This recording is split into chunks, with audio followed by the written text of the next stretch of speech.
I've started doing video professionally in 2019, and as it turns out, 5 years later, what I consider to be a perfect camera has changed dramatically. Some of the things I considered must-haves 5 years ago, I couldn't care less about today. And vice versa, my top 5 priorities today are things that weren't even on my radar back then. It's surprising to see how my camera wishlist has changed over the years. So as a fun exercise, I invite you to go back in time and roast my top 5 features from 5 years ago.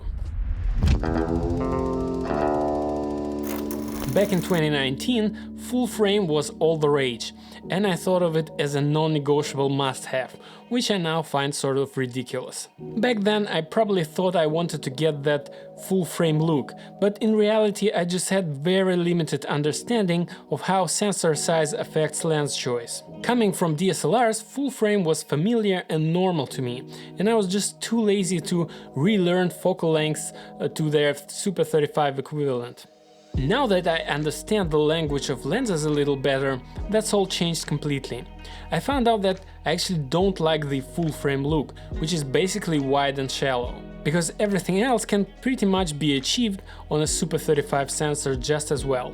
That style of filming, where in a close-up one eye is in a sharp focus and the other one isn't, I just find that super distasteful and distracting. It's not like in photography, where you can choose that one single perfect frame that puts the focus right where it needs to be. With motion you have that visibly shifting plane of focus that's basically calling the viewer's attention to the fact that this isn't real. And that's really the opposite of what I want. And even in wider shots, that shallow depth of field really flattens the 3D space that we fight so hard to create with lighting and composition. It's like you have a subject and a fogged glass window behind them. It looks very flat, very unappealing to my eye, but hey, that's just me. It's a part of the learning process, developing your own style and your own taste, and that really means zeroing in on your instinctive likes and dislikes. And sometimes, yeah, they do clash with accepted norms or current trends. Almost all my favorite movies have a deeper depth of field because you want the audience to see the world that the characters are inhabiting, and you want to sell the reality of what's happening. So whether camera is full frame or Super 35 is not a major concern for me anymore. I could go either way and it wouldn't really change how I expose or compose my images. Both have advantages and disadvantages, but a camera with a high resolution full frame sensor and a Super 35 crop mode can give you best of both worlds. But the current best cinema camera in the world is a Super 35 4K camera, and nobody seems to be complaining. Color science is one of the most misused terms in our industry. It's right up there with cinematic. Back in 2019, I thought that every camera manufacturer has some secret sauce, some kind of voodoo magic that they are doing behind the scenes to put a permanent stamp on their image. To be fair, it probably did matter more back then, because a lot of those attainable cameras only shot 8-bit, and there was indeed very little you could do about the colors in post-production. But these days I don't want any color science. The more neutral the image, the better. In fact, whatever color matrix the manufacturer puts inside the camera, I will get rid of it, using a color managed workflow like APS-C to get to a neutral starting point. I grade all of my footage and I consider my color work to be an equal part of image creating process. In fact, I don't understand how in this day and age one could be a cinematographer without being a colorist as well. We don't have that separation in photography world, and it just seems inconceivable to me to give up unfinished images and let somebody else put their stamp on them. And that includes the camera manufacturers as well. But back in 2019 I wanted Canon colors, which I now find kind of garish and pinky. If there's one color I really hate, it's magenta, and Canon seems to love it. But then again, I'm not too happy with the color science of my Sony cameras either. The FX3 is too yellowy to my eye, and the skin tones are unnaturally dense. I prefer the FX6 colors a little better, but it has reds that are completely out of whack saturation-wise, which makes people look flush. On top of that, these cameras don't match, which is crazy considering it's the same sensor. In fact, I made a pair of neutralizer LUTs that gets them to match inside the DaVinci wide gamut color space and also tones them down to a more realistic starting point. With all that being said, I can still see value in getting good colors right out of the box, especially for quick turnaround projects. I used to say that color science only matters if you are handing off footage straight from the camera, but I feel like even that is not a true statement anymore, because you can effectively grade in pre-production. If I was asked today to deliver Rec 709 footage straight from the camera, I wouldn't use a Cinetone or any of the built-in LUTs. I would just burn in my own LUT that I made in Resolve. I would of course tweak it in terms of contrast and saturation to fit the shooting conditions and the overall mood of the project, but the basic pipeline would be the same: to neutralize the image first and then skew it towards film stock colors. So today, 5 years later, I would put forth that color science of any kind is more of a negative than a positive. Unless of course you are completely unfamiliar with color grading or digital workflows, in which case it's more on you than the camera. Autofocus was non-negotiable for me back then. I couldn't even imagine buying a camera without it. As a newbie camera operator, there was so much stuff to keep track of that adding manual focus to the mix just seemed like suicide. But I quickly learned that the camera's ability to lock onto a face and track it does not really solve the whole issue of focus. The very term autofocus is a bit misleading, I think. I would call it assisted focus at best, because you still have to learn to use it, understand its limitations, and control it while shooting. With practice I became much more comfortable with manual focusing, and I don't need autofocus as much as I used to. But as far as it being a must-have feature, it's a tricky one, because for the work I am doing, autofocus is essential. Clients still want their stuff in focus, weirdly enough. But for the type of work I want to be doing, which is more controlled and involves a bigger crew, autofocus is completely superfluous, because at that point pulling focus would be someone else's responsibility. So at this point I could see myself buying a camera without autofocus capabilities, but that would be, let's just say, aspirational. I came this close to buying a used Alexa Mini package, but ultimately scrapped the idea. After much internal bargaining, I ultimately decided that buying an aspirational camera is a mistake.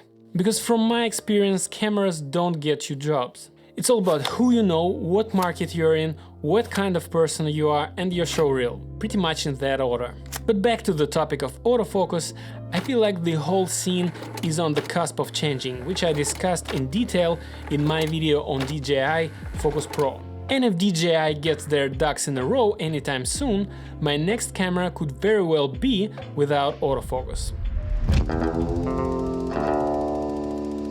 4K 10-bit was a hard thing to come by in 2019, and now that it's somewhat ubiquitous, it's not on my list anymore. Years of research into where image quality comes from have taught me that numbers on a spec sheet rarely tell the whole story of a camera, but that's a topic for another video.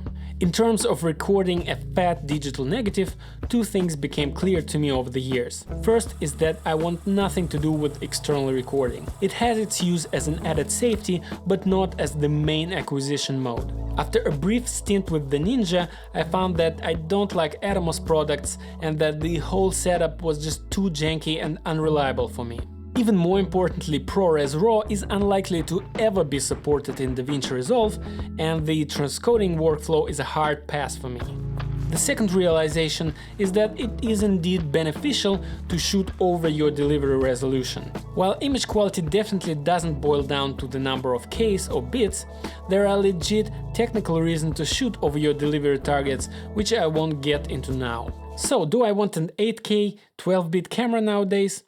Well, not exactly. What I want from my next camera is more control of the sensor and more choices. And the 8K might come just as a side effect of that. Besides, for social media I'm still delivering HD to the majority of my clients, and I don't feel limited by my 4K 10-bit cameras. Not to mention that everything I do in the grade gets completely destroyed by compression algorithms, so sometimes I don't even know why I bother. But not once in my career have I received a complaint about image quality.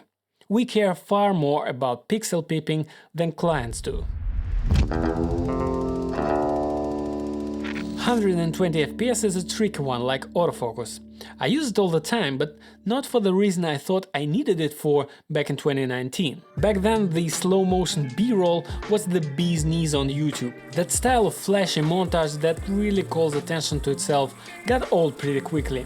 That being said, I still shoot B-roll at 120 FPS most of the time, but for completely different reasons. In a documentary-like setting, sort of a run-and-gun footage gathering scenario, you need to move fast and be responsive to get a variety of shot sizes and angles in small amount of time. And for me that really boils down to three things: shooting handheld, using zoom lenses, and shooting everything in slow motion. Because any kind of gimbal, lens switching or messing with filters really kill your speed, and there's nothing so frustrating as seeing wasted shot opportunities pass before your very eyes. Shooting everything at high frame rates really allows you to grab those fleeting moments of emotion in what might otherwise be a pretty boring and uninteresting setting like a client's office.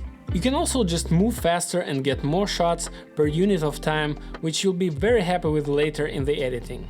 I almost treat it like motion photographs. I get into a room and in 50 minutes time I can cover the whole scene with wides, mediums and even close-ups, and without getting right up in people's faces. Slow motion obviously helps to greatly lessen the extent of camera shakes introduced by handheld operation, and that is especially crucial when using zoom lenses at longer focal lengths. Because in the real world most people don't like to be filmed. They start behaving awkwardly and glancing at the camera, so you are better off keeping your distance and shooting them while they're not aware of you. So that's what I'm using slow motion for. And by the way, the FX6 is just a terrific camera for that. Because of its combination of features, shutter angle, S&Q mode, high base ISO, a built-in electronic variable and D-filter, you can go from shooting real time to slow motion in literally just one button.